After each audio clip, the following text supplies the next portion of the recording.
We're here in South Carolina for the launch of the all-new BMW X7. Now, if you're wondering why we've come into the Deep South to drive a German SUV, it's because they actually make these here. There's a town called Spartanburg where the factory produces a great deal of BMW's X models, including this one, which is an all-new 7-seater. Goes up against the likes of Mercedes GLS and the full-size Range Rover.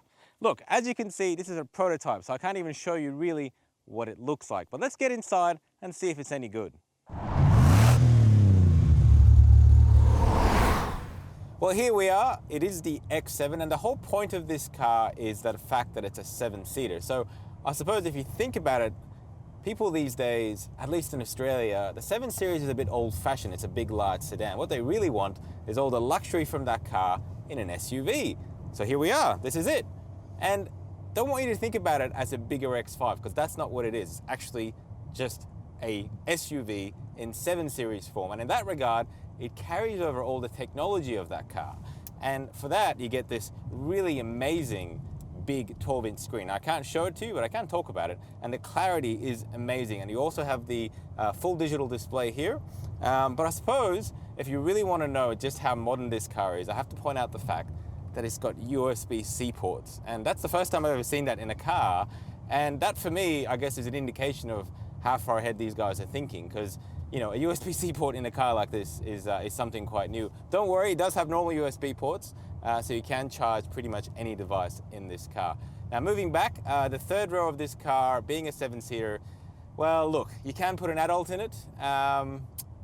It's not somewhere I would like to sit for a long period of time, but the good news is you can actually option this with a 2+2+2 configuration, and those middle row seats in that regard will come from the 8 Series, so they'll be proper large command seats. And personally, if I was going to buy this car, that's the configuration I would go for, because I think it looks great. In terms of powertrains, you're going to have the availability of diesel, petrol, and very likely in the future also a hybrid. Now, BMW has said in the past that all their new cars will be built on a modular platform. So the idea being that you could have diesel, petrol, hybrid, and even potentially electric. And this car will certainly lend itself to all those three. The transmission for this car is a new version of the ZF8. And so far, just driving around here in the States, I can tell you that it's super smooth. This particular car is the M50D. And what has really impressed me so far is the steering. I'm really, the linearity of it and the way it sort of just bites as you go around corners is quite impressive. It is a big step forward from BMW's other current X models. Something that we've complained about before on these really large SUVs is the ride comfort. And well, in this particular car at this moment, it's quite difficult to make a judgment because we're on relatively smooth roads in a different country.